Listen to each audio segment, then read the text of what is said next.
Hey everyone, welcome back to the channel, or if you're joining us for the very first time, thank you from the bottom of my heart for being here. You know how much I love these deep, dusty corners of history where one small object can rewrite everything we thought we knew. If you're already subscribed, you're family, and I genuinely mean that. Before we step into the attic with me tonight, let's make this personal. Drop a comment right now. Where in the world are you watching from, and what time is it where you are? Are you curled up in a cozy apartment in New York itself, or halfway across the planet with coffee in hand? Tell me. I read every single one, and it always feels like we're all sitting together in the dark, flashlight in hand, chasing the same ghost. Alright, breathe with me for a second. It was a humid July afternoon in 2024 when Clara Voss pushed open the narrow attic door of the brownstone she had just inherited on a quiet block in Bedford-Stuyvesant. The house had belonged to a distant great-aunt she barely remembered meeting as a child. The real estate lawyer had warned her the place needed work, but nothing prepared her for the weight of the past that waited upstairs. The attic smelled of dry cedar, old paper, and something faintly metallic like the ghost of rain that had leaked through the roof decades ago. A single shaft of late sunlight cut through a grimy dormer window, thick with motes that swirled like tiny galaxies whenever Clara moved. Cardboard boxes sagged against the slanted walls, labeled in fading ink, Christmas 1957, Mom's China, tax papers do not throw out. But it was the small brass-cornered trunk in the far corner that caught her eye. It looked older than everything else, as if it had been waiting for someone to finally notice it. She knelt, the floorboards creaking under her weight, and lifted the lid. Inside lay a jumble of yellowed envelopes, a child's wooden top, and a single black-and-white photograph wrapped in brittle tissue paper. Clara's fingers trembled as she peeled the paper back. There they were, a family of 5, frozen in 1926. The father stood tall and serious in a dark three-piece suit, his hair slicked back with pomade, one hand resting protectively on the shoulder of a boy no older than 10. The mother sat in a straight-backed chair wearing a simple cloche hat that framed her face like a halo. Her dress was modest but beautifully tailored, the kind of garment a woman might save for months to buy.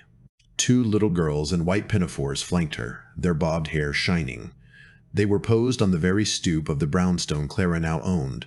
The same wrought iron railings, the same carved stone lintel, only newer, cleaner, full of hope. On the back, in careful fountain pen script, someone had written, "Our family, Easter Sunday 1926. God bless this house." Clara sat back on her heels, heart beating too fast. She had walked past old family photos her whole life, but this one felt different. It wasn't just nostalgia. It was the absolute certainty that she had never seen these faces before. Not in any album, not in any story her grandmother ever told. She carried the photograph downstairs into the kitchen where the light was better. Under the modern LED bulbs, the image seemed almost alive. The father's eyes were steady, intelligent, a little haunted. There was a small scar just above his left eyebrow, shaped like a comma. The mother's smile was gentle but guarded. The children looked proud, as if they understood this moment was important. Clara scanned the image again and again. No names. No studio stamp. Just that single line on the back. That night she couldn't sleep. She sat at her laptop, the photograph propped beside her like a silent witness, and began the search that would consume the next 3 months of her life. First, the obvious. She typed the address into every genealogy site she knew. Nothing. She checked 1920 and 1930 census records for the block. Plenty of families, but none matched the faces or the exact combination of ages. City directories from the 1920s listed the house under a succession of names, but none lingered longer than a year or two. It was as if this family had stepped onto the stoop for one bright Easter morning and then simply dissolved back into the streets of New York. To understand why that felt so impossible, you have to remember what New York was like in 1926. The city was roaring. Skyscrapers were shooting up overnight. Jazz poured from open windows in Harlem, and the subway cars rattled with the dreams of immigrants who had arrived at Ellis Island only a decade earlier. Families like this, one probably Italian or Irish or Eastern European, had scraped together enough for a brownstone instead of a tenement walk-up. They posed for photographs with the same pride a modern family might take a selfie on the Brooklyn Bridge.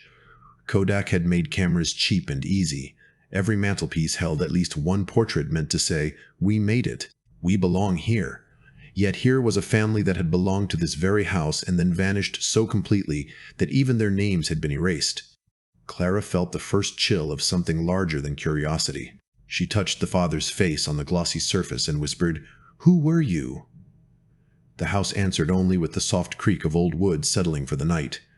But the photograph was only the beginning, because 2 weeks later, while scrolling through an online archive of unsolved cases from the 1970s, just to distract herself from the dead ends, she saw him again. The same steady eyes, the same comma-shaped scar above the left eyebrow. Only this time, the face belonged to a man found murdered in a Lower East Side alley in the summer of 1975. A murder that, 50 years later, had never been solved. Clara stared at the screen until her eyes burned. The grainy 1975 police photograph showed a man in his late 60s, slumped against a graffiti-covered brick wall, a single bullet wound to the chest. The scar was unmistakable, the small comma just above the left eyebrow, exactly as it appeared in the 1926 Easter portrait. The victim's name in the cold case file was listed simply as John Doe, approximately 68 to 72 years old. No wallet, no identification, no one had come forward to claim him. In the bankrupt, fear-drenched New York of the mid-1970s, when the city teetered on the edge of collapse and murder sometimes went uninvestigated for weeks, a nameless body in a bad neighborhood barely made the evening news. She printed both images side by side and laid them on the scarred oak table that had probably stood in this same kitchen for nearly a century. The young father from 1926 and the murdered man from 1975 were the same person. There was no question. The jawline, the set of the shoulders, the quiet intensity in the eyes. It was him. But how? How does a man live almost 50 years after posing proudly with his young family, only to die alone and forgotten in an alley? And why had no one in Clara's own family ever spoken of them? The deeper she dug, the more the house itself seemed to lean in, listening. At night, she heard soft footsteps on the stairs that stopped when she turned on the light. Drawers she was sure she had closed would be open in the morning. Once she found the 1926 photograph moved from the kitchen table to the mantelpiece, propped exactly where a family portrait should stand. She told herself it was the old floors settling, the wind, her own exhaustion. But she knew better. To understand the silence surrounding this family, Clara began walking the streets of 1920s New York in her mind and in the archives. In those years, Bedford-Stuyvesant was still a neighborhood of aspiration. Italian, Irish, and Jewish families who had survived the tenements were buying row houses, planting window boxes, and sending their children to public schools where they learned to speak English without an accent. Easter Sunday, 1926, would have been a day of starched collars, patent leather shoes, and the proud display of respectability. Photographers roamed the blocks offering to take family portraits for a few dollars, proof that you had arrived. Yet respectability in Prohibition-era New York was often paper-thin. Bootleg gin flowed behind closed doors, speakeasies hid behind candy stores and funeral parlors, and many otherwise honest men found themselves doing small favors for the wrong people just to keep the lights on. Clara uncovered fragments, a 1927 city directory that listed a V. Moretti at this address for only 6 months. A 1928 newspaper clipping about a minor raid on a suspected speakeasy 2 blocks away. An oral history from an elderly neighbor's grandson who remembered his grandmother whispering about the family that left in the middle of the night after some trouble with the Irish gangs. The mother's face in the photograph haunted Clara most. Her gentle smile held a shadow of worry even on that sunny Easter morning. Perhaps she already sensed the dangers closing in. In the tight-knit immigrant communities of the time, scandal could destroy a family faster than poverty. A husband mixed up with bootleggers, a debt unpaid, a whispered affair, any of these could mean social exile. Children were sometimes sent to relatives upstate or even back to the old country to escape the shame. Records were quietly altered. Names were changed. Entire branches of family trees were pruned away so the rest could survive. Clara spent long evenings in the Brooklyn Public Library's microfilm room, the whir of the machine the only sound besides her own heartbeat. She cross-referenced every possible spelling of the children's faces. Dark-haired boy with serious eyes, 2 girls with identical dimples. Nothing. It was as if someone had deliberately wiped them from history. One rainy afternoon, she found an old insurance map from 1925 that showed the brownstone listed under the ownership of a man named Vincenzo Moretti, the same initial as the directory. Birth records from 1892 in Palermo, Sicily, matched the approximate age of the father in the photo. A marriage certificate to a woman named Rosa Lombardi in 1918. Then, silence. No death record for Vincenzo or Rosa. No school enrollment for the children after 1928. The trail ended as abruptly as if they had stepped off the edge of the world. The emotional weight of it began to press on Clara like the humid summer air itself. This wasn't just an old mystery. This was a family that had laughed, argued, celebrated Easter, and dreamed of a better life in this very house. They had believed the photograph would be passed down for generations, a testament to their hard-won place in America. Instead, something had shattered that future so completely that even their memory had been buried. She started talking to the photograph at night, the way lonely people sometimes do. "Tell me what happened to you," she whispered. "Why did you have to disappear?" And the house answered in small ways. A loose floorboard in the attic revealed a hidden tin box containing a child's drawing of a man with a comma-shaped scar labeled Papa in wobbly crayon. A faded letter postmarked 1931 from an aunt in Chicago, begging Rosa to come away from that man before it's too late. Clara's research grew feverish. She barely slept. Friends worried she was becoming obsessed. But the more she learned about the vibrant, dangerous jazz-age streets, jazz records spinning on Victrolas, the smell of fresh bread from corner bakeries mixing with the sharp tang of illegal whiskey, the proud Sunday best clothes worn by people who'd once worn rags, the more real the lost family became to her. They were not ghosts. They had been flesh and blood, hope and fear, laughter and secrets. And somewhere between that bright Easter morning in 1926 and that dark alley in 1975, a terrible truth had been hidden. Clara knew she was getting closer when she found the connection that made her blood run cold. A 1975 cold case note mentioning that the murdered John Doe had been seen arguing with a younger man near the old brownstone address only days before his death. A man who, according to a witness, looked like he could have been his son. The same son who had once stood proudly beside his father on the stoop in 1926. The pieces were beginning to fit together, but the picture they formed was darker than anything Clara had imagined. The final thread pulled tight on a cold October evening in 2024. Clara sat in the brownstone's front parlor, the same room where the 1926 family had likely gathered for holidays, surrounded by every scrap of paper, every faded photograph, and every trembling theory she had collected. Outside, rain lashed the windows the way it must have done in 1975 when the city itself felt like it was drowning. New York in the mid-70s was a place of boarded-up buildings, subway cars covered in wild graffiti, and a pervasive sense of abandonment. The fiscal crisis had pushed the metropolis to the brink of bankruptcy. Police were stretched thin, and in neighborhoods like the Lower East Side, unsolved murders piled up like yesterday's newspapers. A man shot in an alley could vanish from public memory almost as completely as a 1920s family could vanish from private albums. Yet here was the brutal bridge between the two eras. Clara had finally located a surviving cold case file through a sympathetic archivist who bent the rules after hearing the story. The 1975 victim, still officially John Doe, had been fingerprinted. And those prints, when run through modern databases during a 2018 cold case review, had produced a partial match to an old immigration record. The name that surfaced was Vincenzo Moretti, born 1892 in Palermo, the same man who had stood proudly on the stoop 50 years earlier. Dental records and the distinctive scar confirmed it beyond any reasonable doubt. The father in the attic photograph and the murdered man in the 1975 alley were one and the same. But the real shock came in the witness statements that had been buried for decades. On the night of the murder, a woman walking her dog had seen Vincenzo arguing heatedly with a man in his late 50s.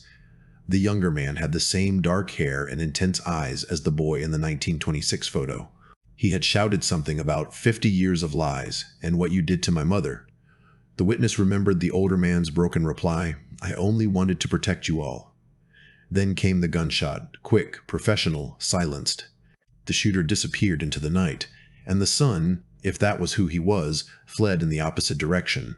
No arrest was ever made. The case went cold before the ink on the report had dried. Clara pieced together the heartbreaking timeline. Sometime after 1928, trouble had found Vincenzo Moretti likely a debt to bootleggers or a betrayal within the loose network of neighborhood gangs that controlled illegal liquor. Rather than risk his family, he had chosen the painful path so many men took in those days. He staged his own disappearance. Perhaps he faked an accident or simply slipped away one night, leaving Rosa to tell the children their father had died.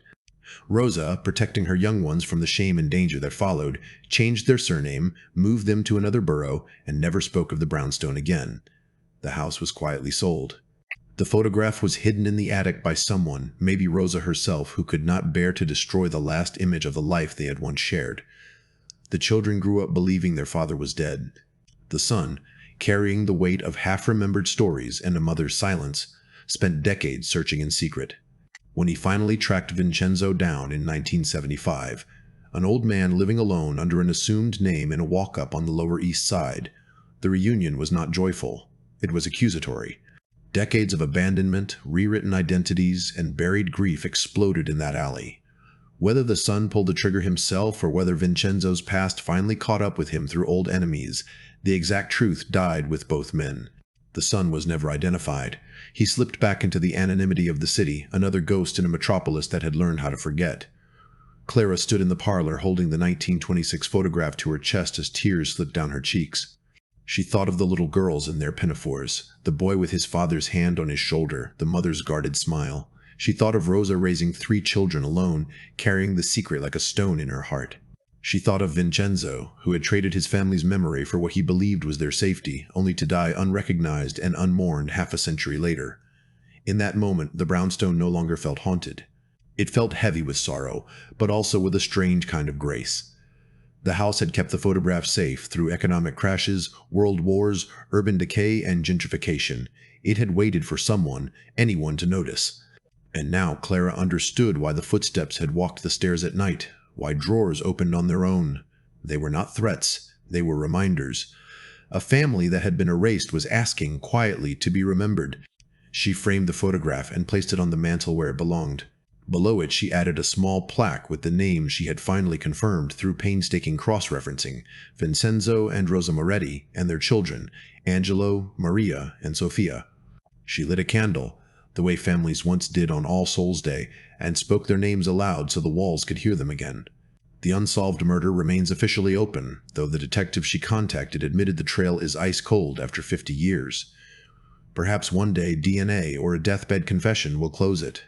But for Clara, and for anyone who listens to this story, the deeper truth is already clear. A single photograph, tucked away in an attic since the 1920s, proved powerful enough to bridge half a century of silence. It reminded us that behind every forgotten name in the city's endless ledger, there was once laughter on Easter morning, pride in new Sunday clothes, and dreams as bright as the skyline rising around them.